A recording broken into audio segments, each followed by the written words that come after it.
রাজ্যে শিক্ষক নিয়োগের মাধ্যমে বেকার সমস্যার সমাধান হবে না।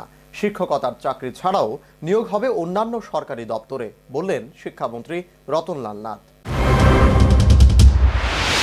শিক্ষক নিয়োগের মাধ্যমে বেকার সমস্যার সমাধান হবে এমনটা নয়, কেননা শিক্ষকতার জন্য সঠিক যোগ্যতা থাকা অত্যাবশ্যক।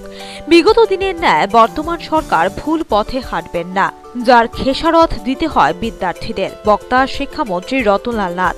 তিনি বলেন, গোটা রাজ্যের বিভিন্ন গ্রামে ছাত্রছাত্রীদের সার্ভে করে পাওয়া রিপোর্ট অত্যন্ত বেদনাদায়ক। অষ্টম শ্রেণীর বিদ্যার্থীরা দ্বিতীয় শ্রেণীর অঙ্ক কষতে ব্যর্থ, সপ্তম শ্রেণীর বিদ্যার্থীরা তৃতীয় শ্রেণীর বাংলা পড়তে পারছে না। তা হয়েছে বিগত দিনে শিক্ষক নিয়োগের সঠিক পদ্ধতি ব্যবহার না করায়। বিভিন্ন গ্রাম স্যাম্পল সার্ভে করেছে এবং 16 বছরের 6 বছর থেকে 16 বছরের ছেলে মেয়েদের সার্ভে করেছে এবং গ্রাম বিভিন্ন দেখা গেছে, এই সার্ভেতে দেখা গেছে আমাদের রাজ্যের শিক্ষা ব্যবস্থা অর্থাৎ 8-এর ছেলে মেয়েরা ভালো করে ক্লাস 2 অঙ্ক জানে না এবং বিয়োগ জানে না, এবং 7-এর ছেলে মেয়েরা ভালো করে বাংলা ভাষা 3 বাংলা পড়তে পারে না।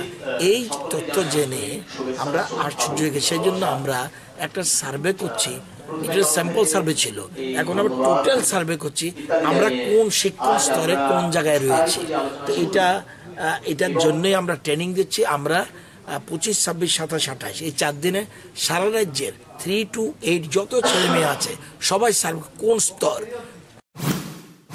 বৃহস্পতিবার আয়োজিত সেমিনারে বক্তব্য রাখতে গিয়ে শিক্ষামন্ত্রী রতনলাল নাথ বলেন, আর নয়, বর্তমানে শিক্ষক নিয়োগ পদ্ধতিতে কোনো প্রকার গাফিলতি করা হবে না। পরিশ্রুত জলের ন্যায় ছেঁকে তোলা হবে। চুম্বকের আকর্ষণ শক্তির ন্যায় শক্তিশালী হবে শিক্ষক নিয়োগ প্রক্রিয়া। আমি শিক্ষক শিক্ষিকা নিয়োগ করব আমার রাজ্যে, এই যে আগামী প্রজন্মের ছেলে মেয়েদের প্রকৃত মানুষ করার জন্য। সেজন্য আমি যে টেটের মাধ্যমে যাব ফিল্টার্ড করে আমি চুম্বক টিচারটা আমি নিয়োগ করব আমার রাজ্যের ছেলে মেয়েদের প্রকৃত শিক্ষা দেওয়ার জন্য। আমার বেকার সমস্যা অনেক কথা আছে। আমি দরকার হলে ব্যাংক থেকে 10 লক্ষ টাকা লোন দিয়ে দেবো, সে দাঁড়িয়ে যাবে, তার পায়ে নিচে দাঁড়াবে। টিচারটা আমার হতে হবে ফিল্টার্ড, যেমন টেটের যে টিচার আসছে দারুণ আসছে।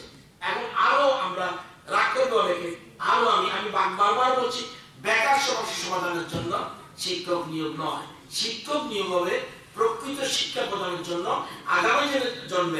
আগামী প্রজন্মের যে ছেলে মেয়েরা প্রকৃত শিক্ষায় যাতে শিক্ষিত হতে পারে তাদের জন্য আমি শিক্ষক নিয়োগ করব। মন্ত্রী বলেন, রাজ্যের সর্বাধিক উন্নয়নে শিক্ষকরাই মূল চাবিকাঠি। অতএব তার নির্বাচনে কোনো প্রকার সরলতা দেখানো হবে না। তার একমাত্র উদ্দেশ্য রাজ্যের শিক্ষাক্ষেত্রে মান উন্নয়ন। Bureau report, news vanguard.